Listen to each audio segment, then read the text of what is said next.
Yeah, so welcome back to our channel, Vintage Classic. We are yet back with another episode from this channel. It's been a while since we gave you some content. It's because of the COVID stuff that we've been having. And with me here, I am with the host, Edwin Andrew. Yeah. Together with some of our guests. They will introduce themselves. Hi. Names. Yeah, so hi, I'm Hilary. Let's redo it. Hilary, graduate to be graduating in May. Yeah, and I'm glad to be here. Hi, my name is Mimi. Miss World Africa. I've been natural. Yeah. Yeah. So like today's main topic. Oh, Yeah. and guys, my name is Magembe Edwin. For those who are new here, please do subscribe kindly. Yeah, we thank those who already subscribed to our channel. Yeah. Yep, we always promise to give you what's best from us. Okay. The best content. Yeah. So in today's video, we are going to talk about life after campus. What's next after campus? So that's why on the panel you're seeing people who have just graduated or are waiting for graduation and all that. So we want to get their opinions on what they think of what they're going to be doing, what their parents think of them and all that. So I want to start with, actually let's just do a conversation. It's going to be a conversation, it's not formal. It's not Yeah. formal, anyone can bring in. So Hilary, for you, what do you think? What is... The person I think after graduation, there are two routes you can take. One, you can either decide to seek employment, or you can decide to be a job creator. But unfortunately, in our country, being a job creator is hard due to many factors. For example, lack of money, lack of support from people we stay with. So the easiest route for most of us is seeking jobs.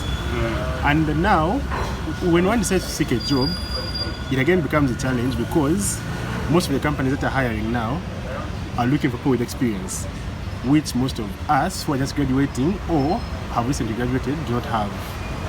So, what do we do as students who are going to graduate, or as students who are still in school? What should you do?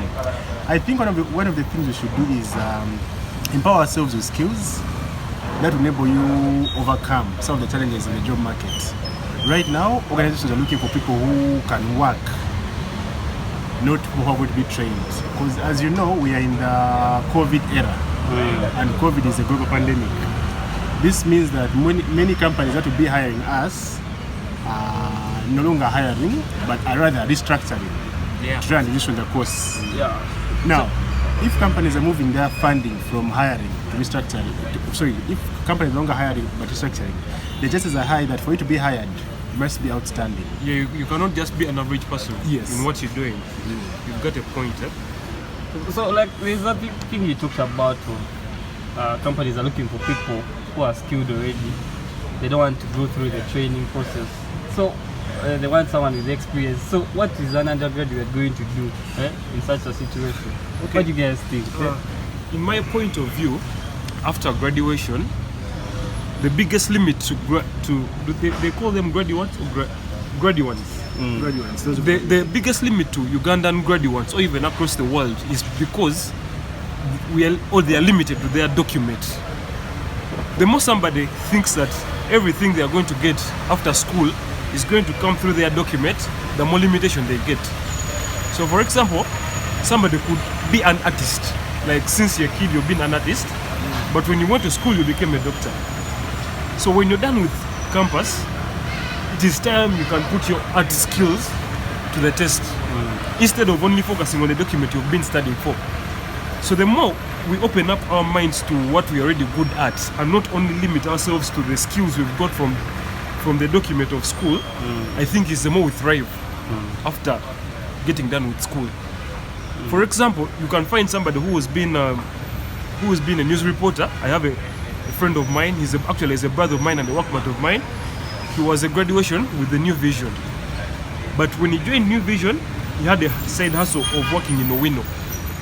And Owino seemed to be a better thing for him. It got him more money. better pay, huh? Yeah, it was a better pay for him. And actually, it was not long enough when he quit New Vision and he joined Owino full time. So in actual sense, you're trying to say that people shouldn't stick on what You they should have not. studied. You should not try limit. to create- We should be not creative limit. and- Yeah. And I wanted to put up a point that we are living in a period where making wealth is so easy to attain, but limitations are so many in our minds. We are living in the most limited era. We are living in the era full of limitations. Yet it is actually the era that is very good for ideas. And I think actually it should be we're living in an era Where that's full of immense possibilities. yeah, And yes, those possibilities are very hard to attain. there And are the so only way many you can attain- limitations. The only way you can attain them is by being open-minded and striving, aiming, Exactly. preparing yourself to. A switch in the mindset, We need to paradigm get, shift. we need to get the view from Miss World Africa. I've been listening Women to are what they're mothers, saying. so And women like, are mothers. and like for me, I think it's very important, like during campus, to like grow yourself personally, to grow your skills. That's something I've learned that's very important. Like education, yes, it will take you somewhere, but you need skills, because like when you get out there, they want to know, do you have even the simplest skills, problem solving skills, computer skills. So I think it's important for like people in school to make sure they are doing something on their side. Maybe get an internship or like volunteer or get like a side job, a side hustle. Like things work out eventually for those who persist. I know there are very many limitations when it comes to like side hustles and businesses, but one thing I know is that for those who persist, like despite the challenges, things work out. Things always work out for the ones who always keep on. Now, what of a person who has pressure from the parents? They expect him to go in line with the things they have studied. What advice would you give to such a person? No, for such a person, I think we live in an information era where information is on your fingertips. But you know, like of our parents who are some of conservative, they feel like once someone has gone to school like Staunch that, believers of yeah, education. Yeah, No, you see, they don't believe in other skills. There are two things in life. There's the ideal and there's the reality. Reality. The ideal is you studied medicine, you're going to become a doctor. Reality is there are no hospitals to take you up. As in, let's get to a point. That's the Yeah. reality. So it's Yeah. hard to take you up. Now, how do you survive in such an environment? One, you need to equip and empower yourself. Yeah. How do you empower yourself? As you said, you need to acquire skills that are needed in the job market. For example, computer skills, research skills. There are so many skills that are needed in today's job market that you can be obtained from The so many transferable sources. skills Yes. are more From so many transferable sources, skills, yeah. online learning programs. So if your parent is hard and conservative and wants you to remain Thank you. in your job, in your niche that you've studied, stick to it, but empower yourself as a person. I also think that I so much agree with what he has said. We are living in an era whereby ideas really sell. Ideas sell. So the more we push ourselves to break that the extra mile of letting our parents understand that we are living in an era of ideas and not just education, because you know we are now in the 21st century, whereby the industrialization came to an end, and now we are in the information era. The education, education thrived because of the industrial age, whereby the higher education you had, the better job you had in the industry. But now the information age has opened up routes for everyone, regardless of where you fall. So our parents are left behind. The parents who still believe in the education so much are left behind in the industrial age because it highly worked for them, and they think that that is the route that their children or their relatives are supposed to take. So for us who are living in this era have to go the extra mile of breaking that line. All right. Yeah. Some good submissions from you guys, But but you know, I think the good thing is that when COVID-19 came, like so many people were laid off, and I think it came as a bad thing, but like also like a good thing, because Just like any other thing. yeah, because I've seen so many people starting to open their minds to things like entrepreneurship, where they can do their own things, and that's a good thing. Actually, people say COVID is a blessing in disguise. Actually, Because in as much as we've seen some jobs or some industries going down, we've also seen an uprise. Others, yeah. Because now, so many online businesses have come up that we couldn't even think about like a year or two back. So COVID in itself has presented a challenge to the ordinary jobs, law, engineering, to those ordinary jobs. However, for the new jobs, COVID has really opened up, and I think as time goes on, it will still be opening up. Actually, I think the richest man in the world thrived through COVID. Yes. The richest man living, Elon Musk, he thrived through COVID. He came through this period and he overtook the ones who are living, and now he's the richest man. And he actually says that we are supposed to use times of crisis to grow. That the money, wealth is easily attained during times of crisis. Just like this COVID era we are having. Times of uncertainty. Yeah, you see, for me as a person, my experience with the COVID period has been good. Usually, work was a bit tight. You have to get in a car in the morning, the transport cost. When you go to the office, there is a rent to pay. And when you reach the office, there is lunch to pay and the airtime. But when we were living in the COVID period, I realized that as I was working from home, I cut off so many costs. I cut off the transportation cost and the food cost. Because the price of food at home is far different from the price of food in the office. You pay for it daily and yet it is so high and actually little. Whereby the same money you used to pay for that food in the office setting, while at home, you can use it for a longer period. I think you'll agree with me. And the transport cost was also, I cut off the transport cost while I was working from home. Anywhere, yeah. Yes, I was not moving anywhere. And when I started using applications like Zoom, Webinar, I realized that it's easier to connect to more clients than when I'm seated in one place in the office setting.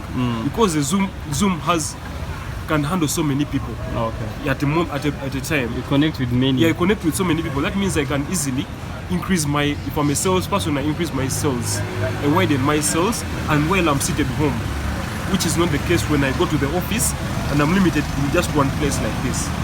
So for me, I realize that the internet is the God, is the living God right now.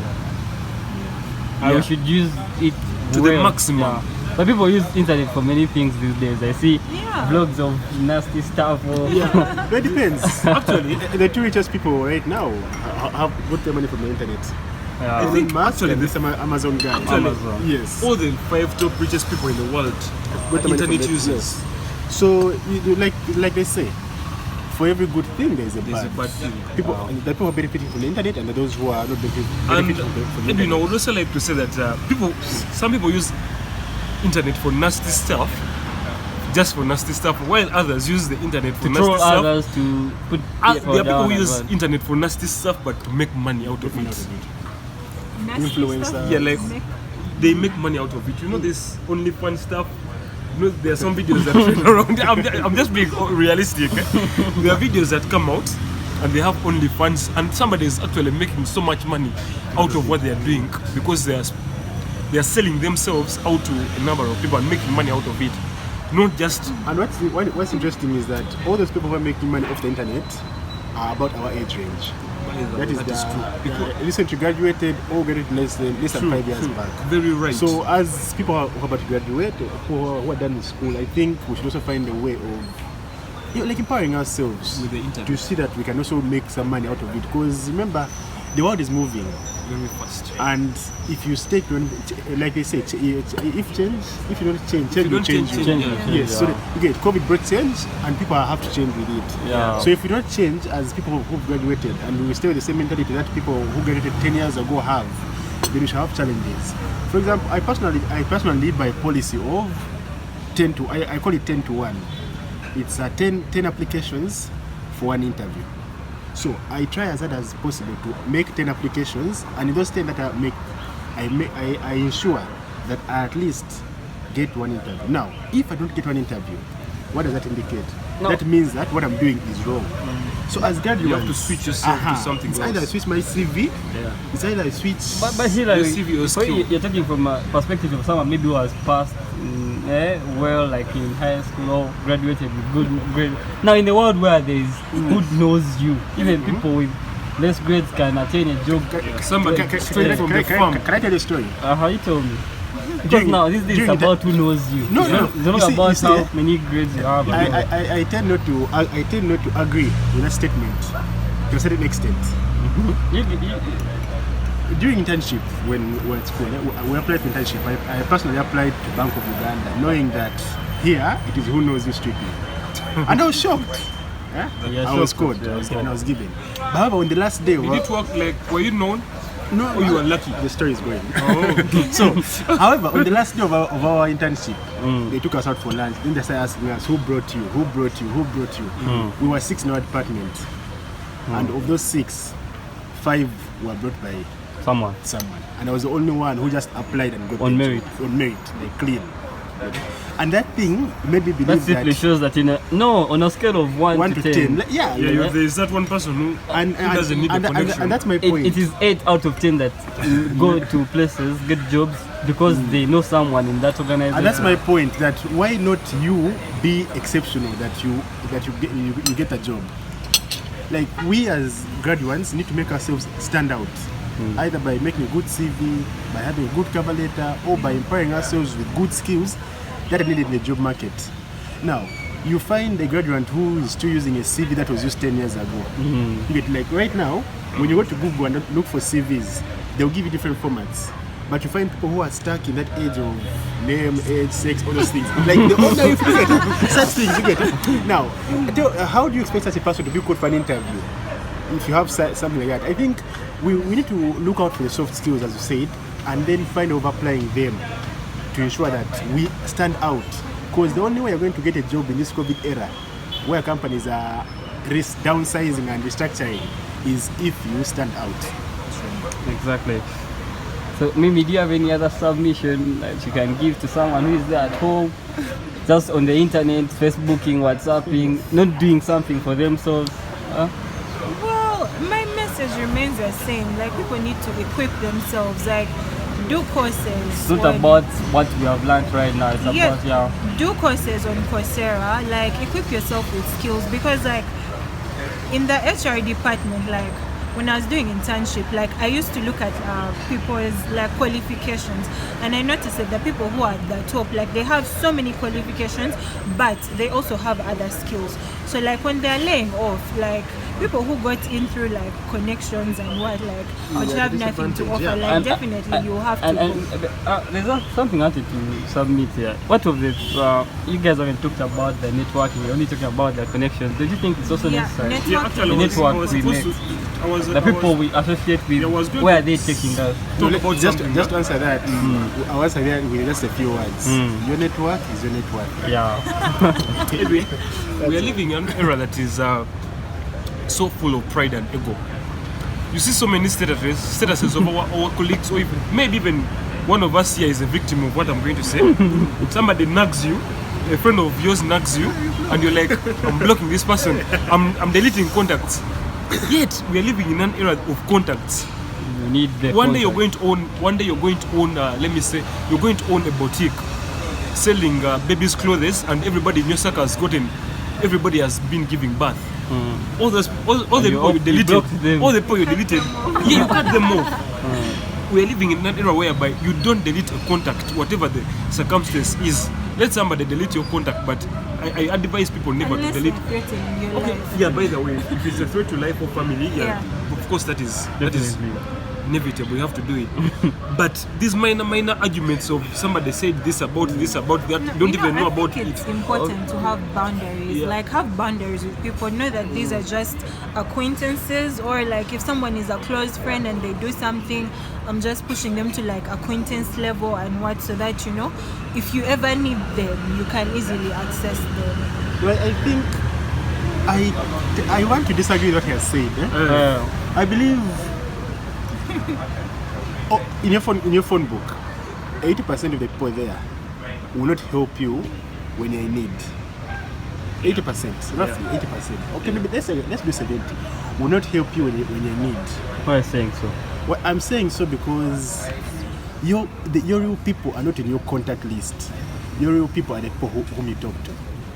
People you call you. You have 100 contacts, and yet of those 100, you only talk to 20, like via voice calls and all. So those are the real people that you can stand by. Now, in networking, I believe an individual should not just focus on the contacts that he has in his phone. I believe networking is more of go to places, Yeah, visit meet new people, Yeah, true. Make friends. increase on your socialization. Actually, I think if you meet new people, you add them in your contact. Yes, you add them in your contact list. Yeah. But then, as a person grows, the friends you have now are not the friends you had 2 years ago. Then nature just does it on its own. Like people just go falling off. Like, you had a best friend, let's say in senior 6. Senior 6, I Yes, still you have had those you guys. you have He's them. one of them. But do you talk as often as you used to back then? Well, no, of course, life was Yes, still there. yes, that's it. So So no longer start discussing, you saw Mimi and this and that's yeah. about Mimi. Those years ago. So the point is, at whatever level you go to, Yeah. you meet new people, and meeting new people, You cut off they some. would Yeah. You cut off some. go You get down. new. You get it? Yeah. So it's the new people now. It's the people that you meet that matter.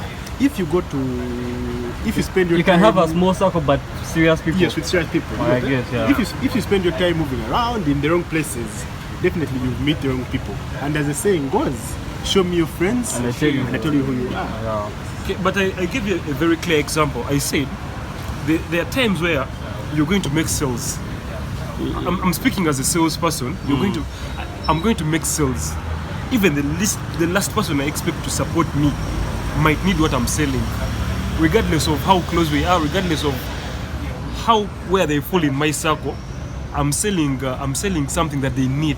Let me say a shoe. Everybody puts on shoes, so I'm selling shoes. Doesn't matter how close I am with someone, they might have to fall for the shoe and they will buy it. You get? Sometimes that is why it is very important to keep a contact. There's a time that comes whereby what you need, a service you're offering is what people need. We're going to reach at a time where people are flying out to different countries, and you're selling those traveling packages. Just to add on your point, I have a friend of mine who does cakes. They Yeah. sell cakes. Up to now, like ever since I took their cake, I ordered from them. I gave them some contacts. Some people wanted, but their cakes are so nice that, and of late there are very many cake people. Yeah, there's a stiff But, competition. So In the cake now, business. Kati, for such a business, like because I like the guys' cakes and all that, I've just stuck to it, even despite of me having friends engaging in the same type of business. Yes, they're my friends, but I can't support them because maybe also there is nothing of having integrity for things, or for the people you chill with and all that. But before we come to the climax, any parting shots you guys have? With what he said, I think there are two things. There is need for you to keep your friends, but then there's also need to know when to cut off the wrong people. Yeah, true. True. Because one of the hardest things in business is knowing when to cut off those making business. Now, some friends become liabilities to you, and if you do not know when to cut them off, then they end up eating you up Yeah. with hatred, anger towards them, and that Actually, will I've ever been an employee in a bar, and this boss of mine had his friends who used to come and they would take anything they want on credit. So we the workers were affected, but the boss too was affected. Because these guys are your friends, they are coming and they're taking anything they want on credit. So you should also Yet mind the- the people we keep around. Yeah, we need to You mind mind the people how keep around, but how then our friends when you associate cut with them what we off. are doing. Okay. that's also important. You're telling us to our parting shots. One of my biggest parting shots to everybody who's in our circle of our age bracket, our circle is people should start partnerships. We are living in an era where partnerships are so important. I don't mean partnerships of the relationship type. I'm talking about business partnerships. If a friend of yours is selling cars, for example, Habib is selling cars, a friend of mine, I need to understand if I sell a car that Habib already has the cars. If I sell the car, how much money am I going to get off it? Because he already has the cars. How do I partner with him without actually having to put in money? I just need to help him build his market and I get money from him. If another friend of mine is called Chris, he has suits. He already has his suit project established. If I connect with him and I get him clients, I'm going to get a commission of him. So we need to understand that we are living in an era whereby if you form a partnership, you can get commissions without actually putting in so much energy. Get the person a client and you're going to make money out of it using the internet. It's very easy to do. It's one of the things that I think people who have graduated can use to thrive as they are waiting for what's next. Because even the economy, you should talk about the economy. Yes. It's not favoring many of us. Yeah. Despite of everyone trying to engage in this or that, even the economy matters because the money is scarce and all that. Actually, Edwin, rich people mind what they have control over, while broke people mind everything. A rich person is not going to mind the president because he knows he does not have control over the president. But you will find a broke person who's complaining over the president, is complaining over everything that he cannot, the weather. So you're also Now, broke because you're complaining about sometimes actually if I complain about those things, I remind myself that I'm using the broke mindset. Actually, the saying is, if you pay attention to every stone that is thrown to you, then you never get where you're going. True. So if you're on the road and everyone keeps on throwing stones, and The whoever rain, throws the you, sun, you can throw back. People, You never get where we you're are going. complaining about the sun, and this time we are complaining about the rain, and then we don't move. So for me, I think my parting shots would be to my colleagues and agents. I think network. Your network is your net worth. Yeah, number. That's number one. Secondly, find yourself a skill. Find something you can do. People are getting money out of things we thought were irrelevant years ago. Hairdressing, guys are making money out of Face it. mask. Like there are so many things that people are making money out of that we a few years ago thought were weird. So find yourself a skill, network, and go out there. The world is yours to grab. Any parting shots? I think for me, similar to them, I think people need to invest in themselves. What? Be more audible. People need to invest in themselves in terms of personal growth. Personal growth can take very many different forms. There's emotional growth, there's spiritual growth, there is mental, physical. So people should invest in themselves. You should make sure you look good. Your mindset is, is right, and like the people who you hang with. We're talking about networking, but I think networking should be purposeful. Like you can network for different purposes, and like the core people who you keep around you should be people who are going where you're going, not just people who are going to hold you back. Because like if you stay with people who are going to hold you back, like when they see you thriving, they're not going to be happy for you. So that's another thing. Then another thing is that invest in growing your skills, because that's what people need. People want people who can deliver at the workplace. And people need to be more open-minded. All right, thank you guys for your submissions. First, I have to give my parting shots as well.